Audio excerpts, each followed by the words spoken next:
திருப்பாவை பாசுரம் 30.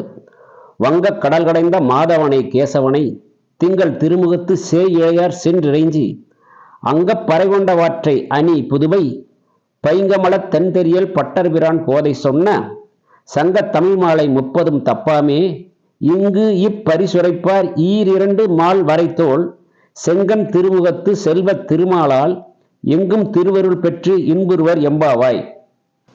இதுல பெரியாழ்வாரின் பெண் மகள்னு சொல்லல, ஏன்னு கேட்டா பெண் ஏன்னா அவரோட மகள் அல்லவா, அவருடைய பெண் ஆகிய ஆண்டாள் ஆயர் குலத்து பெண்கள் கண்ணனை, அதாவது பால்கடல் கடைந்த கண்ணனை மாதவனை கேசவனை பாடி விரதம் இருந்து எப்படிப்பட்ட வரங்களை பெற்றார்கள் அப்படின்னா, இந்த செங்கன் திருமுகத்து, அதாவது சிவந்த நிற கண்கள் கொண்ட அழகிய தாமரை மலர் போன்ற முகமுடைய திருமால், ஈரிரண்டு தோள், அதாவது 4 தோள்கள் 4 புயங்கள் கொண்ட அந்த நெடிய திருமாலின் பரிபூரண அருளையும் ஆசியையும் பெற்றார்கள்.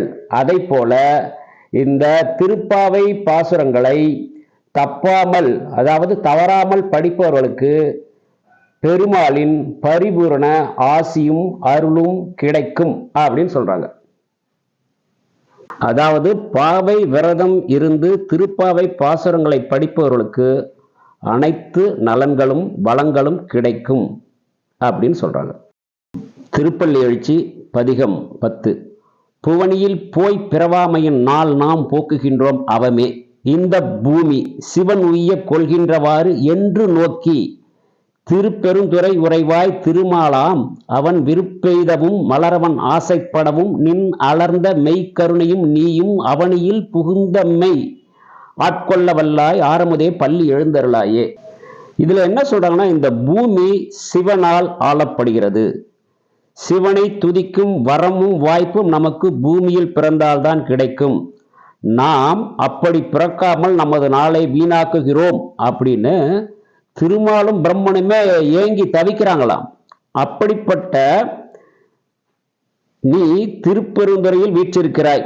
உம்முடைய மிகுந்த மலர்மை கருணையுடன் நீங்கள் இவ்வுலகில் வந்து எம்மை ஆட்கொள்ள வல்லவர்.